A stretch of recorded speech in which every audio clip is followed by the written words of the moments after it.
Hello everyone, welcome back to DK education academy. तो कैसे हो आप लोग? आई होप सभी बहुत अच्छे होंगे अपने अपने घरों में। मैं देव कुमार अपने तहे दिल से आपका स्वागत करता हूं आपके अपने चैनल डीके एजुकेशन एकेडमी में। तो बच्चों, आज हम करने वाले हैं introduction of exercise 13.4 chapter 13 surface areas and volumes, class 9th mathematics.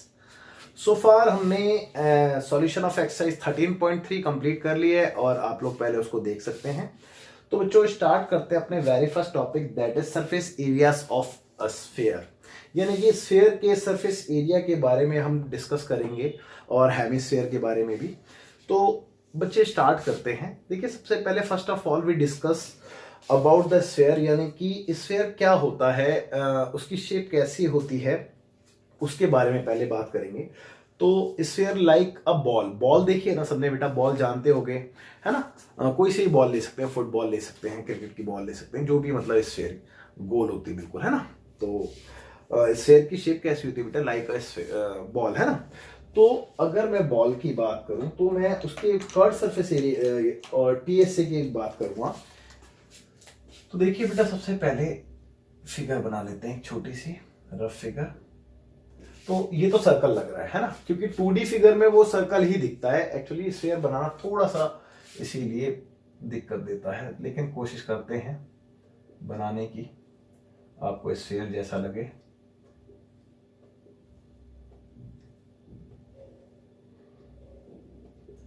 तो बेटा लाइक दिस, ये एक स्फीयर है, ठीक है। और 3D फिगर मैंने आपको समझा ही दिया है कि स्फीयर कैसा होता है, लाइक अ बॉल, है ना, बॉल की तरह। ओके, तो अगर मैं इस स्फीयर की बात करूं तो इसका टीएसए हो या फिर सीएसए हो, बात एक ही है, क्योंकि इसका कर्व सरफेस एरिया ही होता है टोटल में, क्योंकि ऊपर नीचे तो वही है सरफेस, है ना, सेम सरफेस है। तो इसीलिए टीएसए इक्वल टू सीएसए, बात एक ही है। अब बात ये आती है कि इसका सरफेस एरिया कैसे कैलकुलेट किया जाए। तो इसका क्या प्रोसेस है, इसकी मतलब हम कैसे इसका फॉर्मूला बना सकते हैं, कहने का मतलब ये।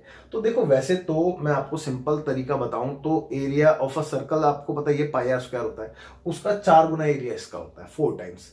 तो एरिया ऑफ अ स्फीयर की अगर मैं बात कर रहा हूं तो आप ये कह सकते हो कि 4 into area of a circle, that's it.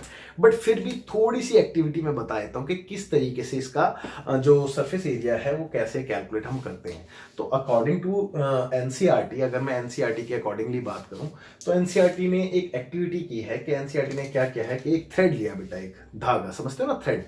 उस थ्रेड को बेटा मान लो कि जैसे कि मैंने इस पूरे पे ना लपेट दिया, मतलब इस तरीके से लपेट दिया कि ये बिल्कुल भी नजर नहीं आ रहा, लाइक दिस। जैसे कि ये एक स्फीयर है और मैंने इस पे थ्रेड ऐसे लपेटा है कि बिल्कुल ही, देखो इसमें तो फिर भी गैप दिख रहा है आपको, ठीक है, गैप नहीं दिख रहा, मतलब अंदर का स्फीयर बिल्कुल नहीं दिख रहा। वो कैसा हो गया बेटा? रेड हो गया है, समझ रहे बात को। तो पूरा इसमें थ्रेड यूं यूं करके सर्कुलर पाथ पे मैंने लपेट दिया पूरी स्फीयर पे। तो अब मैंने उसके बाद क्या किया, मैंने उस थ्रेड को इस पे से बाहर निकाला। जब मैं पूरा लपेट दिया था तो बेटा मेरे को पता चल गया कि कितना थ्रेड इसको लपेटने में यूज हुआ है ना, अंडरस्टूड है। अब वो थ्रेड मैंने बाहर निकाला और फिर मैंने उससे क्या किया कि उस थ्रेड से मैंने इसी की रेडियस, अब इसकी रेडियस मान लेते हैं, देखो इसकी रेडियस को मान लेते हैं कि लेट सपोज, मैं आपको बता देता हूं कि इसकी रेडियस आर है। 2 मिनट के लिए मान लेते हैं ये इसकी रेडियस होती है बेटा, ये सेंटर है, ये रेडियस आर है ना। तो इसकी, इस स्फीयर की जितनी भी रेडियस थी उतनी ही रेडियस के मैंने क्या करा बेटा, 4 सर्कल बनाए। कैसे बनाए देखो, मैंने एक, मान लो कि जैसे कि एक कील, समझते हो ना कील, मैंने एक कील यहां पे ठोकी, एक कील यहां पे ठोकी, एक कील यहां पे और एक यहां पे। ये थोड़ा सा दूर करना पड़ेगा मेरे को लग रहा है, एक यहां पे और यहां पे और यहां पे, ठीक है। और इसी रेडियस का मैंने क्या किया कि इस पे ये थ्रेड जो है इसके चारों तरफ यूं करके लपेट दिया, ठीक है बच्चों, समझ रहे हैं बात को। तो एक सर्कल बन गया इस तरीके से। अब दूसरा थ्रेड मैंने इस वाली कील पे लपेट दिया यूं करके,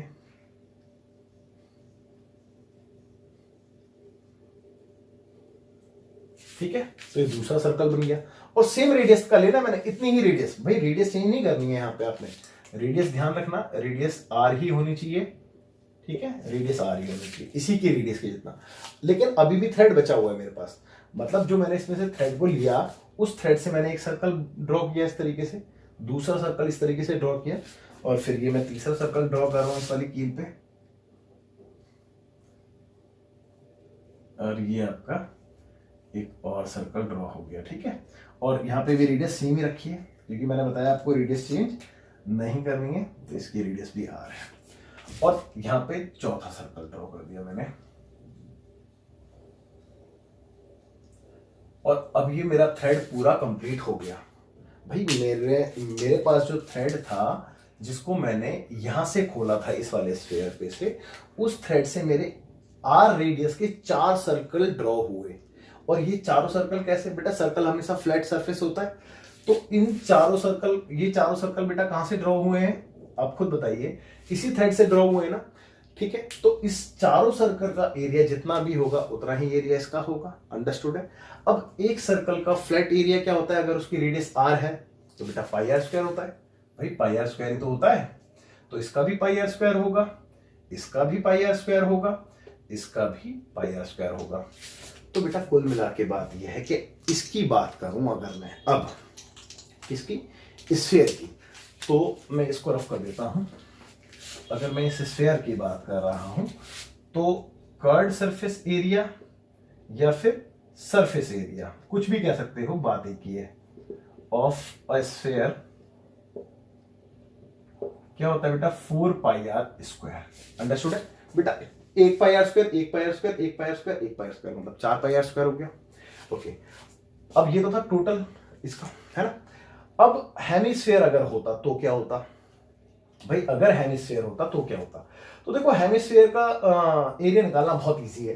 हेमिस्फीयर की अगर मैं बात करूं तो hemisphere like a ball, ball देखिए आपने, जो घर में कटोरियां होती हैं, है ना, तो उस शेप की हो, लाइक दिस, कुछ ऐसा सा, है ना, इस शेप का, इसको कहते हैं बेटा हेमिस्फीयर, है ना। तो ये हेमिस्फीयर है, तो हेमिस्फीयर का एरिया ऑब्वियस सी बात है भैया, ये पूरा है, ये आधा है, तो इसका आधा ही तो होगा।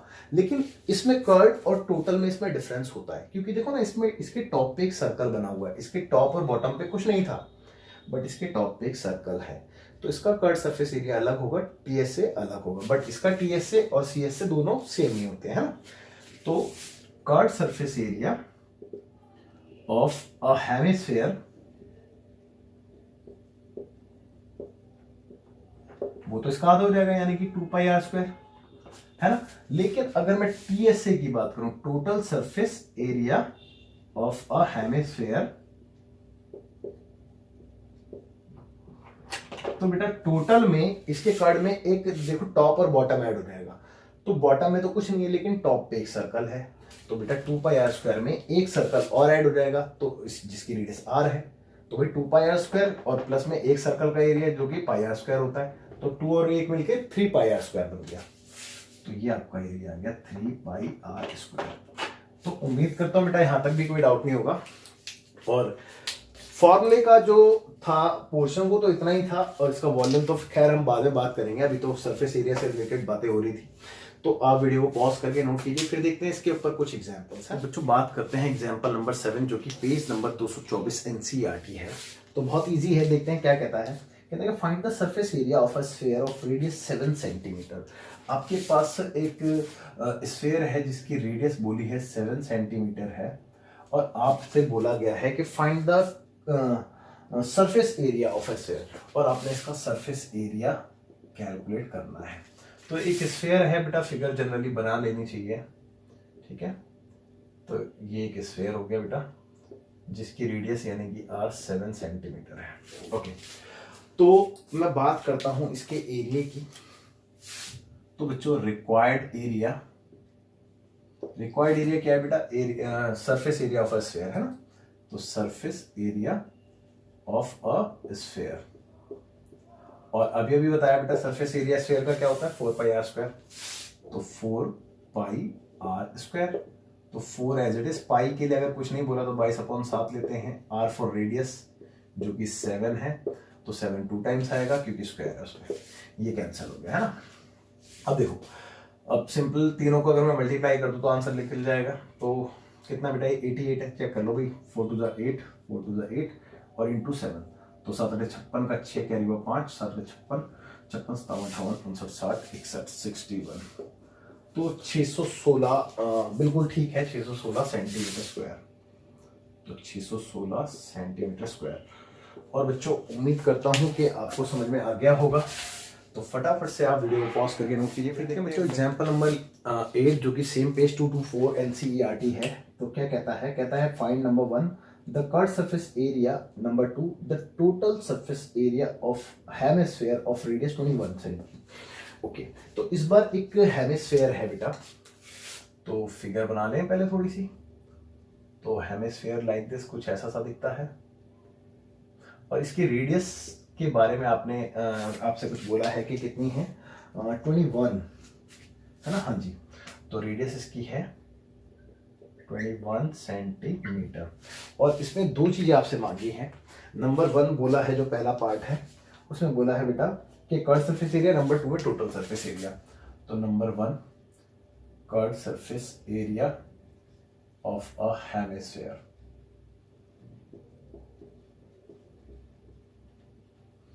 तो बेटा फॉर्मूला मैंने आपको बता ही दिया है कि कट सरफेस एरिया इसका क्या होता है भाई, 2 पाई आर स्क्वायर ही तो होता है। ये देख लो ना, चेक कर लो। तो 2 इंटू पाई यानी कि 22/7 इंटू आर फॉर रेडियस 21, और 21 2 टाइम्स, तो 7 से 3 बारी में ये कैंसिल। और फर्दर अगर मैं मल्टीप्लाई करूं तो ये आपका आ गया 44, और ये आपका आ गया 3 दूनी 6 और 3 कम 3 63। तो दोनों को मल्टीप्लाई कर देते हैं तो 63 और 44, 4 3 12 का 2 कैरी ओवर, 6 चौक 24 और 25, तो फिर से 2 5 2, तो 2 4 5 2 7, 5 2 7 और 2 27 72, यानी कि 2772 centimetre square. Let me check, 2772 centimetre square बिल्कुल ठीक है बच्चों। तो इसका सेकंड पार्ट देखते हैं। सेकंड पार्ट में इसका टीएस से मांगा था बच्चों आपसे। तो total surface area of a hemisphere, तो बात करते हैं इसके टोटल सरफेस एरिया की, जो कि होता है 3 पाई आर स्क्वायर। ठीक है, तो 3 इंटू पाई यानी कि 22/7 और इंटू आर यानी कि 21 इंटू 21, तो 7 से 3 बारी में ये कैंसिल हो गया। और फर्दर इनको मल्टीप्लाई करके 66 और ये 63, तो इंटू करते हैं 66 को 63 से, 6 3 18 का 8 कैरी ओवर 1, 6 6 36 और 1 37 37 और 3 7 8 8 8 7 15 का 5 कैरी ओवर 7 3 10 और 11 का 1 कैरी ओवर 1, तो 4158 बिल्कुल ठीक है। और आप वीडियो को पॉज करके नोट कीजिए। फिर देखते हैं बच्चों अगला एग्जाम्पल। ठीक है, देखते हैं एग्जाम्पल नंबर 9 जो कि सेम पेज नंबर 224 एनसीईआरटी है। तो क्या कहता है एग्जाम्पल नंबर 9? कुछ एग्जाम्पल नंबर 9 कहता है the hollow sphere in which the circus motorcyclist performs his stunts has a diameter of 7 meter. Find the area available to the motorcycle for riding. तो देखिए बेटा क्वेश्चन में लिखा है कि एक होलो हेमिस्फीयर है ना, समझते हैं ना होलो हेमिस्फीयर, और in which the circus motorcycle perform, और वहाँ पे जो है एक सर्कस में मोटरसाइकिल परफॉर्म करना है होलो हेमिस्फीयर के अंदर। तो आपने बताना find the area available to the motorcycle for riding, यानी कि राइडिंग करने के लिए कितना एरिया अवेलेबल है राइडर के पास, है ना। तो बेटा रिक्वायर्ड एरिया हमने निकालना है, और इसमें एक चीज और दे रखी थी, इसका डायमीटर दे रखा था बेटा, है ना, 7। तो देखिए एक स्फीयर की बात करें तो स्फीयर ऐसा सा होगा, रफ फिगर है ये, है ना। इसका आपको डायमीटर दे दिया है, मैं यहाँ पे लिख देता हूँ 7 मीटर में बोला होगा डेफिनेटली, हाँ मीटर में है, और रेडियस इसकी 7/2 हो जाएगी बेटा। ठीक है, यहां तक कोई डाउट नहीं है। तो देखिए रिक्वायर्ड एरिया की बात करते हैं। रिक्वायर्ड एरिया जो कि होगा बेटा area of a sphere, area of a sphere, यही एरिया रिक्वायर्ड है। तो 4 पाई आर स्क्वायर होता है फॉर्मूला, तो 4 पाई यानी कि 22/7, आर फॉर रेडियस 7/2 इंटू 7/2। देखो 7 से 1 7 कैंसिल, 2 से 2 टाइम्स में, और फिर से फर्दर ये सॉरी ये काट देते चलो 11। तो यहाँ पे क्या बचा बेटा, ये तीनों चीजें बची हैं, है ना। तो दैट्स इट। तो बेटा 7 दूनी 14 या फिर 22 इंटू 7 है ना, 22 इंटू 7, तो 7 दूनी 14 का 4 कैरी हुआ 1 और 7 दूनी 14 एक 154 मीटर स्क्वायर। इतना एरिया जो है राइडर के पास है राइड करने के लिए, है ना, परफॉर्म करने के लिए। तो उम्मीद करता हूँ कि क्वेश्चन तो बहुत इजी था और समझ में भी आ गया होगा। आप देखते हैं फिर एग्जाम्पल नंबर 10। देखिए बच्चों, देखते हैं एग्जाम्पल नंबर 10 जो कि सेम पेज 224 एनसीईआरटी है। तो क्या कहता है कि a hemispherical dome of a building, मतलब एक बिल्डिंग का हेमिस्फेरिकल डोम है। डोम मतलब समझते हो ना, इसके ऊपर एक मकबरा टाइप का समझते हैं ना। नीड्स टू बी पेंटेड, यानी कि उसको जरूरत है पेंट करने की। और कहता है कि if the circumference of the base, और उसकी जो बेस है उसका सर्कमफ्रेंस आपको गिवन है ऑफ द डोम इज 17.6। तो देखो फिगर आपको दे रखी है, फिगर आपको बोर्ड पे दिख भी रही होगी, और मैं खाली एक हेमिस्फेरिकल डोम बना रहा हूं जिससे मैं डायमेंशन लिख सकूं। तो ये इसकी रेडियस हो गई बेटा, और आपको इसकी सर्कमफ्रेंस दी थी कितने, 17.6 मीटर, 17.6 मीटर। ओके, आगे क्या बोला है, आगे बोला था कि find the cost of painting it, given that the cost of painting इतने पे, और आपको इसकी रेट भी दे रखी है। तो रेट किस चीज की बेटा, पेंटिंग की। तो रेट कितनी है, यानी कि आपको दे रखा है बेटा rate of painting equal to rupees, let me check, ₹5 पर 100 सेंटीमीटर स्क्वायर, यानी कि 100 सेंटीमीटर स्क्वायर पे पेंट करने की जो कॉस्ट है वो ₹5 है। तो आपने टोटल कॉस्ट बतानी है ना, तो टोटल कॉस्ट ऑफ पेंटिंग है ना, कॉस्ट ऑफ पेंटिंग बतानी है आपने। तो देखो इस टाइप के हमने बहुत सारे क्वेश्चन किए और बहुत इजी है। हम क्या करेंगे कि जितने एरिया पे हमने पेंट करना है वो एरिया कैलकुलेट कर लेंगे और उसको फर्दर रेट से मल्टीप्लाई कर देंगे, तो आपका आंसर आ जाएगा, है ना। ओके, तो सबसे पहले हम रिक्वायर्ड एरिया निकाल लेते हैं। तो रिक्वायर्ड एरिया बेटा, रिक्वायर्ड एरिया क्या है, curved surface area of dome, है ना। तो curved surface area of hemispherical dome, है ना।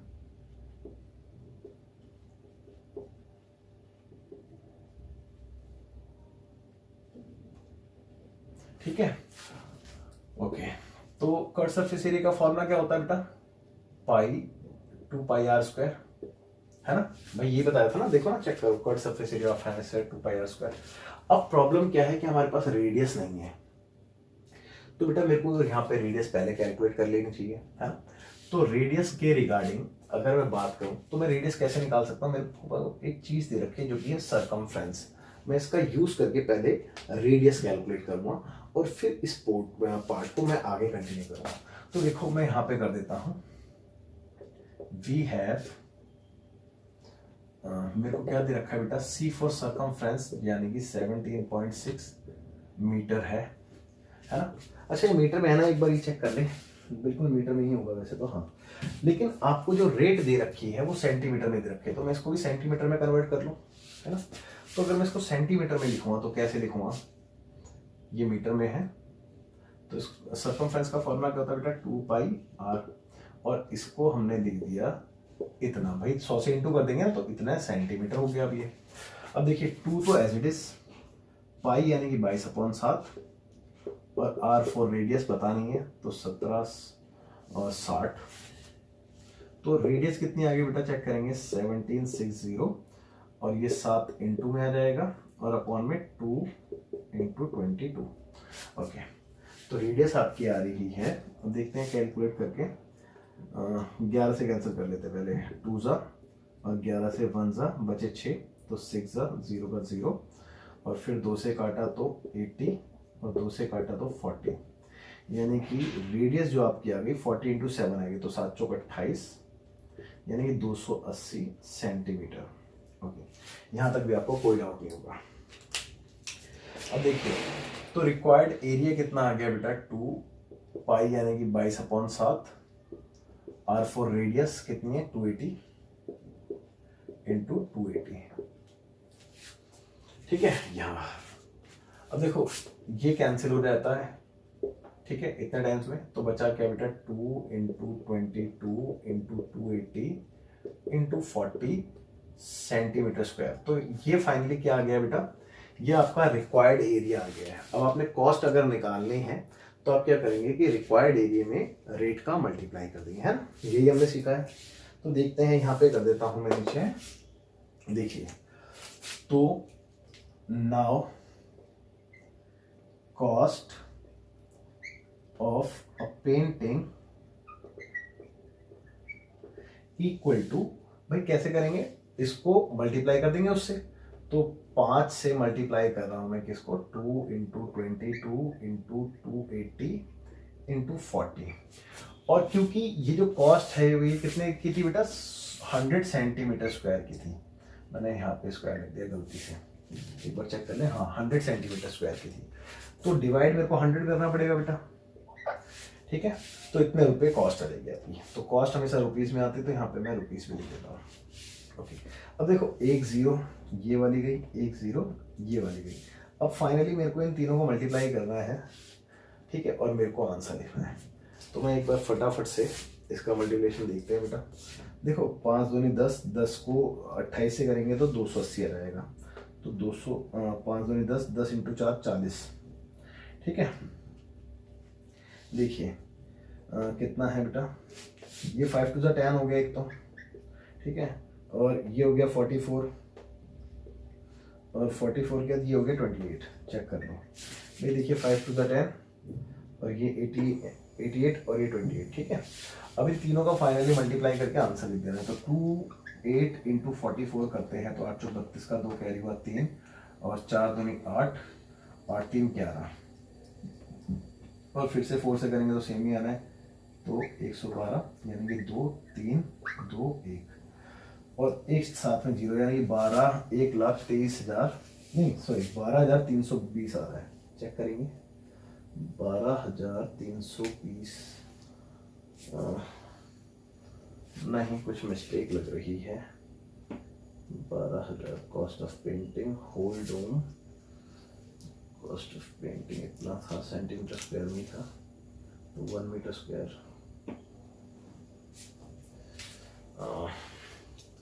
एक सेकेंड एक बार चेक कर लेते हैं कहीं कोई मिस्टेक तो नहीं हुई है।